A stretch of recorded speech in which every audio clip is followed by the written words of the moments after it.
Tantor Audio, a division of Recorded Books, presents Back Roads and Better Angels, A Journey into the Heart of American Democracy, by Francis S. Berry.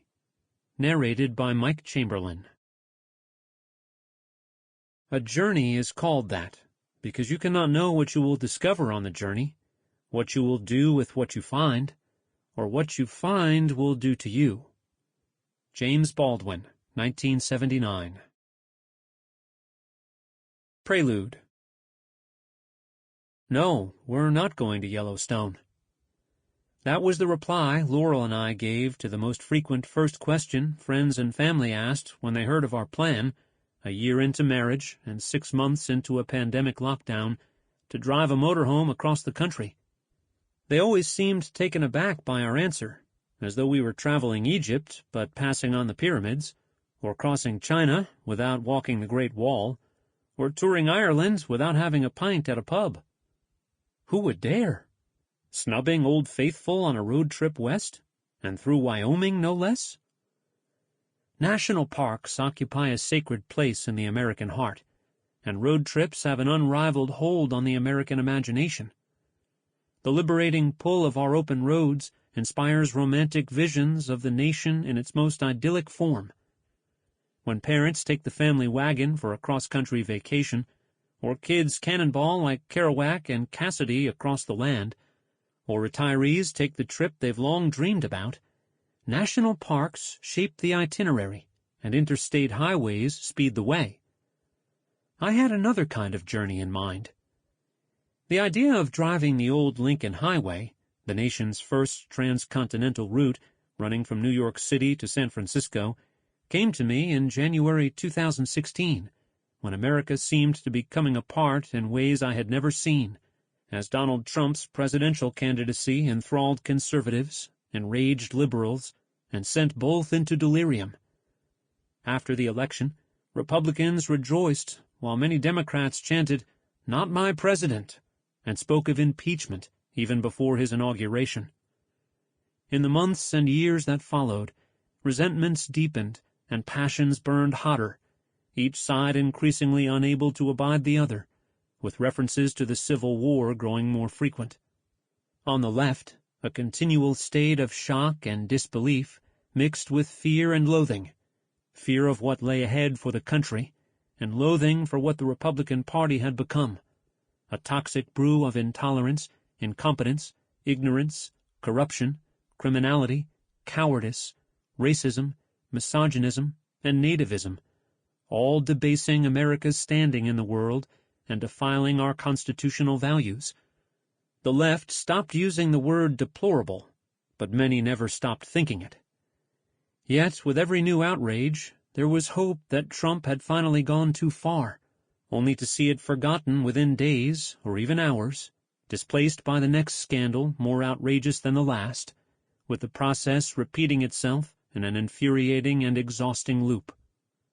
On the right, a continual state of defiance and grievance mixed with fear and loathing, fear of what lay ahead for the country, and loathing for what the Democratic Party had become, a toxic brew of elitism, socialism, and atheism, hostile to traditional family values, unconcerned with working people, overrun by political correctness, captive to gender and racial ideologies, blind to government dependence, hateful of American heroes, intolerant of dissent, disdainful of rural communities, and steeped in arrogance.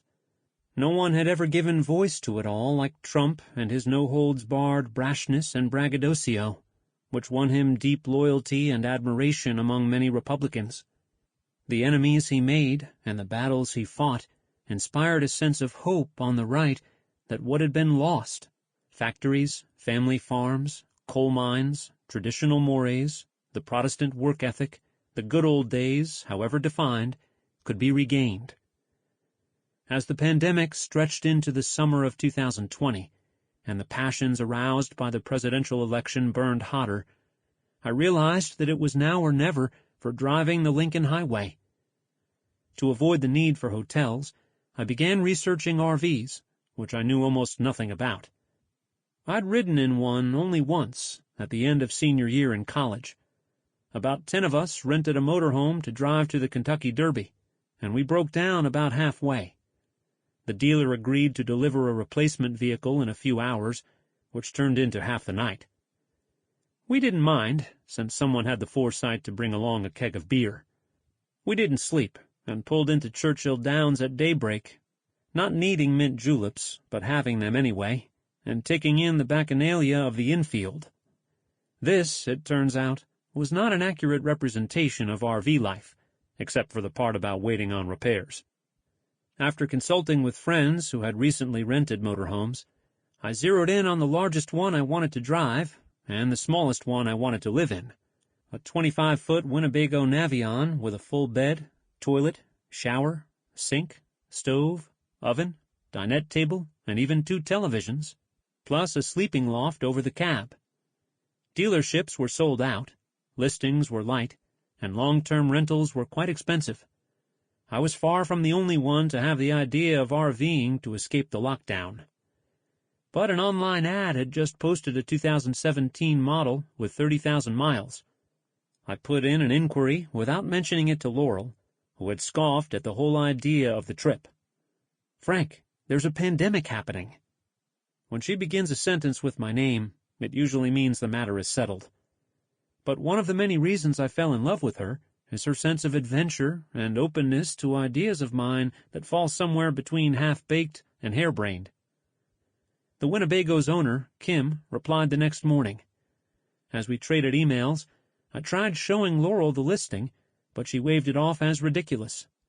Eventually, over dinner and a bottle of wine, with Taylor Swift's just-released Folklore playing, she agreed to look. It helped that when I initially raised the idea of the trip, I had proposed doing it in a van. The Winnebago was bigger than she had expected, about 150 square feet, the same size as Henry Thoreau's cabin at Walden Pond. If he could use a tiny cabin in the woods to drive life into a corner, surely we could use a tiny cabin on wheels to drive life out of the corner COVID had put us into. I confessed to Laurel that I'd been emailing with the owner. She wasn't fazed. I spoke with Kim the next morning to go over some additional questions, and she delivered the message I'd been fearing. She already had a buyer. Since I was her first inquiry, she would sell it to me, but the price was non-negotiable, and she needed a decision. Today. Uh-oh. As daily subway riders, neither Laurel nor I had ever bought a car. Were we really going to make our first motor vehicle purchase a Winnebago? The process was moving faster than I had expected. I hadn't even yet pitched my boss at Bloomberg News on the idea of taking the trip and writing a weekly column about it. I was putting the cart before the horse, and it was not an inexpensive cart. But the price was reasonable, and unless we wrecked it, it would hold most of its resale value. I asked Laurel, "What do you think?" She didn't hesitate. "Let's do it." I asked if she wanted to see the listing again, to be sure. "No, just do it." I asked again, "Are you positive?" "Frank, let's buy an RV." She's the decisive one. It usually takes me a long time to make a major decision. We dated for 7 years before I finally proposed, but with the world collapsing around us, it was easier to let go. I called Kim and told her, "We'll take it." Many people are not big on surprises, Laurel included. So before I go further, I should say a word about what and what not to expect in the chapters ahead. First, this is not another book about Trump, but like so much of American life now, he hovers around it. Nor is it a book to explain Republican voters to befuddled Democrats, a mission that liberal writers have spent 2 decades attempting with little success. In What's the Matter with Kansas, a bestseller published during the 2004 election, Thomas Frank looked back on his home state and painted its voting majority as suckers who failed to understand what's best for them, continually bamboozled by Republican candidates who sell them on cultural conservatism and then sell them out to big business. During the 2016 election, Democrats turned to J.D. Vance's memoir about his Appalachian roots, Hillbilly Elegy, but his attempt to particularize the Appalachian mindset mostly reminded me of how much it is shared by Americans of all regions and races. The book was another example of our national predilection for elevating and magnifying differences while ignoring and downplaying commonalities. Nevertheless, liberals swooned over Vance until he ran for an Ohio Senate seat in 2022 as a Republican, whereupon his conciliatory tone turned combative, and his disdain for Trump turned into fawning admiration. Kissing my ass was how Trump put it, while Democrats reversed the other way, heaping contempt on him and the book they had once admired. More books will be written to help coastal and urban readers understand middle and rural America, loaded with data and academic studies. But this is not one of them. Nor is it a collection of personal insights gleaned from familial connections to the heartland. Nearly all my extended family lives on the coasts. I do have one cousin in Cleveland, but he's estranged for reasons I don't entirely understand and that are not spoken of in our Irish-American family, leaving me only with vague recollections of whispers from long ago that conveyed more sadness than information. Since I am hardly able to explain my own family, and the cousin in Cleveland isn't the half of it, I won't be trying to explain someone else's. Attempting to explain the American family is a doomed mission best left to novelists and poets. There is at least beauty in their failures.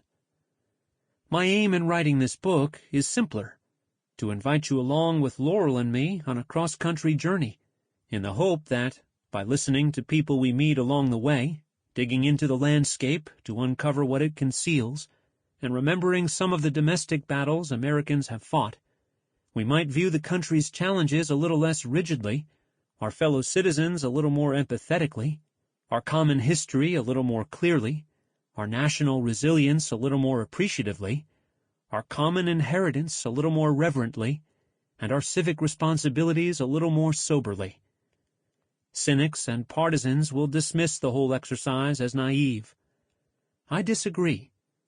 Our best hope in pursuing the Constitution's aim of domestic tranquility lies not in combing through research as sleuths, but simply in listening more, judging less, and recognizing more of ourselves in one another, including the notion that conflicting views of what it means to be American is part of what it means to be American. What is American history, wrote Stephen B. Smith in Reclaiming Patriotism in an Age of Extremes, but a series of debates over the meaning of our national identity? We are not, of course, the first people to take to the road in search of answers. Cross-country travel has inspired a uniquely American genre of literature that explores the character of the country and the distances that separate it from its ideals. We are traveling in that tradition and will draw upon it for inspiration. But to guide the journey, we will track the same North Star that led the nation through our darkest hour, Abraham Lincoln, whose martyrdom has transcended our parties, a fate the poet Richard Henry Stoddard anticipated in his 1865 elegy. One of the people, born to be their curious epitome, to share yet rise above their shifting hate and love. We will hear from other American poets along the way, and since this is a road trip, we'll listen to music, American music in all its forms: rock, country, pop, punk, soul, jazz, blues, bluegrass, folk, hip-hop, Latin, all of them part of our shared heritage. Listen along on streaming services via @FSBerry. Song's unifying cultural force is why Lincoln, in his first inaugural address, declared that the mystic chords of memory will yet swell the chorus of the Union when touched again, as surely they will be, by the better angels of our nature. We're going looking for those better angels and listening for those mystic chords in the hope of beginning to swell a chorus that has been drowned out by an ear-splitting cacophony of anger and rage. We could have no better guide than Lincoln, but we are not out to deify him. He was flawed and fallible, like all of us, and judged by modern standards, he was an abhorrent racist and sexist. Yet in looking unflinchingly at him, we can see paths that lead to greater understanding and a more perfect union. The alternative is deeply unsettling, As Gettysburg University professor Kent Graham has written, "If we Americans can't find Lincoln, we are lost. Or worse. When the two major parties do not respect each other, when each views the other as an enemy that threatens the existence of the country, when each stridently condemns the other in moral terms and judges the other unfit for power, the prospect of a major breakdown in democratic governance and the eruption of violence should not be taken lightly. Staving off such a nightmare begins, I believe, with considering both the tensions that have pulled the country apart since its inception and the elastic bands that have held us together. By doing so, it is my hope that we can better see the value of what I'd call patriotic pragmatism. A patriotic pragmatist is not so righteous as to reject compromise, not so modern as to damn all historical figures, not so defensive as to whitewash terrible wrongs, not so reckless as to tolerate political violence, not so feverish as to conflate party with deity, and not so blind as to fail to see through another's eyes. Patriotic pragmatists, guided by the three fundamental values of the Declaration of Independence and Constitution, freedom, equality, and democracy, may well determine whether the American people will, in Lincoln's phrase, nobly save or meanly lose the last best hope of earth. It's never wise to take a long road trip with an untrustworthy person, and trust begins with openness and transparency. So a quick word about my political background. I'm a lifelong Democrat, but in my 20s I went to work for New York City's Republican Mayor Michael Bloomberg, which instantly made me a person of suspicion among some of my liberal friends. No matter that Bloomberg had only recently joined the Republican Party to run for mayor because he had no hope of winning the Democratic mayoral primary, or that he had hired an administration full of Democrats, or that he was pro-choice, pro-gay rights, pro-immigrant, pro-gun safety, and anti-death penalty. He had signed on to the party of George W. Bush and Dick Cheney, and for some, no virtue could ever redeem that sin, though his decision to leave the party in 2007 to become an independent seemed to help. Over 12 years in City Hall, I learned an enormous amount about government and politics, and watched both parties engage in fights that had little to do with principle and everything to do with power. I wrote a book about one of those battles, over a proposal to replace closed party primaries with an open primary system, which both parties opposed. The one thing they agreed on was keeping independent voters shut out of the electoral process. That experience, and writing speeches for a mayor who didn't give a damn about party politics and was never afraid to buck both party lines, shaped my political outlook. When Bloomberg entered the Democratic presidential primary in 2020, I joined the campaign. Early each morning, I rode the subway to campaign headquarters in Times Square, exiting onto 42nd Street and the start of the Lincoln Highway, which served as a daily reminder for me of the campaign's core message, bringing the country back together. So, while I'm a Democrat, I've always taken to heart a truth spoken by John F. Kennedy.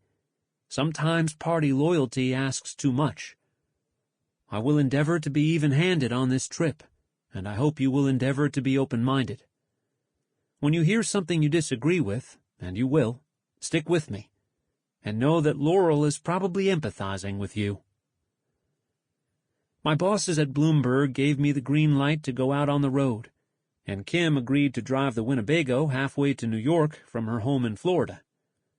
I left Manhattan at dawn in a one-way rental car and met her in the late afternoon in Fayetteville, North Carolina. After some paperwork and an orientation that I barely understood and quickly forgot, I got into the driver's seat and wondered if I had bitten off too much. I intended to stop for the night in Virginia, but once moving, I dreaded the prospect of hitting morning traffic around Washington and Baltimore, so I decided to press on. After picking up Bojangles chicken and biscuits and a large Dr. Pepper, I ran on nervous energy, gripping tight the wheel, testing the stereo's maximum volume, and driving through the night. What I wouldn't have given to be lounging in the back with friends and a keg. Finally, after 30 straight hours on the road, I arrived at our family house in upstate New York and kissed the ground, triumphant, exhausted, and apologetic, as Laurel rightly asked how I could do something so stupid. Her exasperation quickly gave way to excitement as she stepped inside the Winnebago when it finally hit her. It's really happening. We were RV people now, and the country was calling. 1. Manhattan Preamble. Wrong ferry, the ferryman says, referring to the city-run ferry app Laurel has opened on her phone. This is a private company, not that mess de Blasio is running over there, along with everything else. I hadn't expected the very first words spoken by the very first person we encountered on our cross-country journey to be an attack on Mayor Bill de Blasio, but disparaging his haplessness, his much-hyped ferry has been plagued by long lines and breakdowns, infuriating but not surprising residents, is something of a bonding ritual for residents. Say this for him, uniting New Yorkers on any topic is no small feat. The ferryman is black, middle-aged, and, based on his eagerness to chat, probably lonely or bored, since only one other person is aboard a boat that, before COVID-19, would have been filled with commuters to Lower Manhattan. He says he was born in Harlem, but now lives in Connecticut. I still got family here, but I'm so glad not to be living in the city now, he says. I'm not sure if that's a comment on the pandemic or de Blasio. Probably both. We're crossing the New York Harbor at dawn, from Jersey City to Wall Street. We had spent the previous night in an RV park, more of a weathered parking lot, abutting the ferry stop and a dockside restaurant. We thoroughly enjoyed the spot, since there is no surer way to a New Yorker's heart than through dining and transportation convenience, not to mention views of the skyline and Statue of Liberty. While there, I began getting the hang of connecting the water and electric lines, but I was so paranoid about flushing the toilet, I didn't want to fill the waste tank too quickly, that I reduced my fluid intake. This was in keeping with my general apprehension about the RV, born of inexperience and mechanical ignorance. The lengthy user's manual I read cover to cover produced more questions than answers.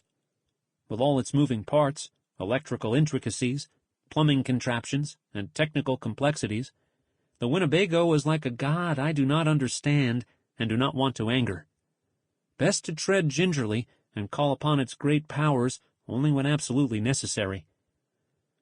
Although I've been failing in my job of understanding the RV, Laurel has succeeded in her job of outfitting it with everything a home needs: cookware and tableware, bedding and bath items, hooks and hangers, and a wide variety of other items that I wouldn't have guessed necessary for such a small home, each seeming to require its own bin. We have bins to hold food and waste, linens and laundry, clothes and blankets, cleaning supplies and electronics. There is almost no household item that Laurel does not want to put in a bin, such is her desire for order. She tells me I'm messy, guilty, and I tell her we balance each other out. We also purchased an array of outdoor living items: folding chairs, a collapsible table and tablecloth, hammock, flashlights, camp stove, lantern, outdoor rug, and even a retractable clothesline. As the gear piled up, we began to worry that we might run out of space, and that was before all the throw pillows arrived.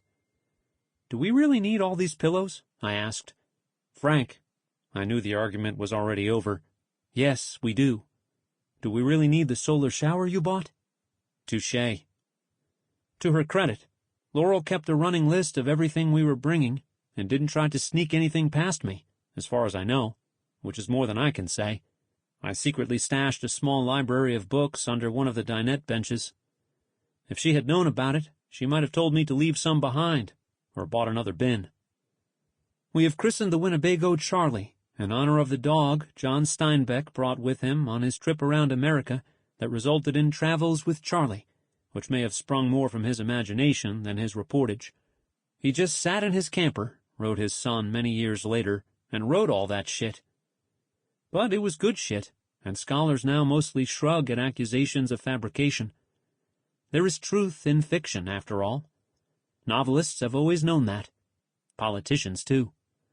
The art is in the telling of the tale.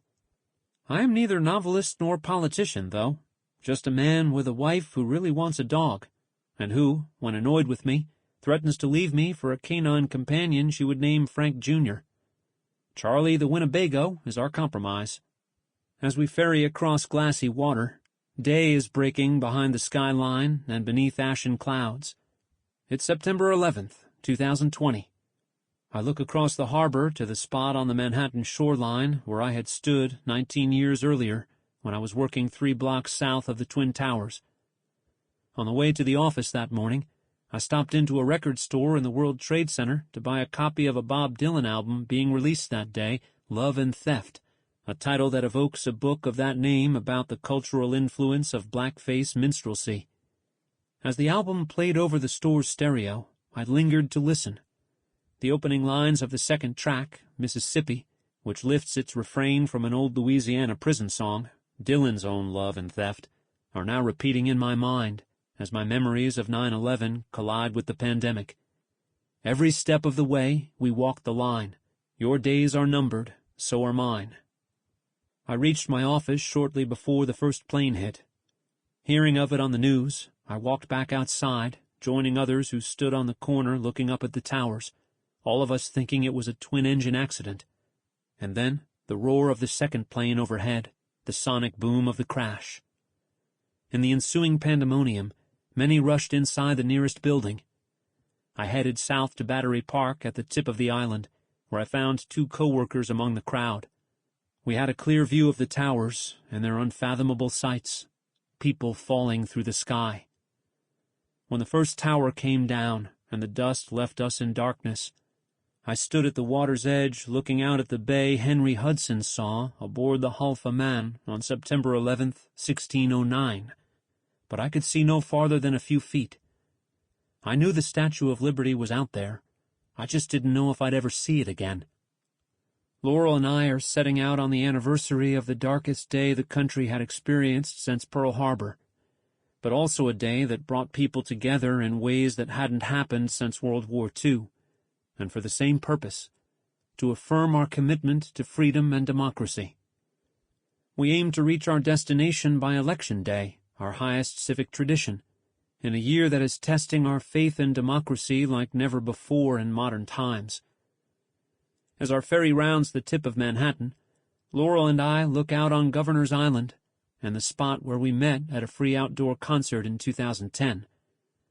It was just a few days after I had stood on the island to watch Mayor Bloomberg, against a backdrop of the Statue of Liberty, deliver a speech defending the right of Muslims to build a mosque near the World Trade Center. Conservative politicians and media had been trying to block the mosque, and as they stoked outrage and fueled bigotry, many leading Democratic officials joined them or sat silently by. Not Bloomberg. It was, personally and professionally, the best week of my life. Although the Lincoln Highway begins in Times Square, Laurel and I will begin the journey on foot in Lower Manhattan, which will give us a chance to encounter a variety of people whose lives or spirits intersected with Abe's, and whom we will meet again down the road, to catch glimpses of some of the national fault lines we'll cross, and to begin collecting different strands of American life that we'll weave together in hopes of forming a tapestry worthy of discussion and reflection.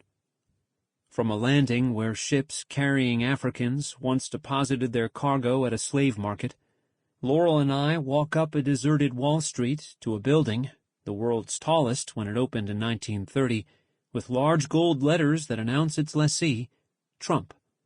It stands where the Wall of Wall Street once did, built by the early Dutch settlers and their enslaved laborers to protect against attacks by the British and Indians. But the most dangerous threats can come from within. Where the wall once stood, enslaved Africans staged a revolt in 1712 that killed 9 white residents. In the days that followed, 70 Africans were arrested and 20 were executed, 3 burned at the stake.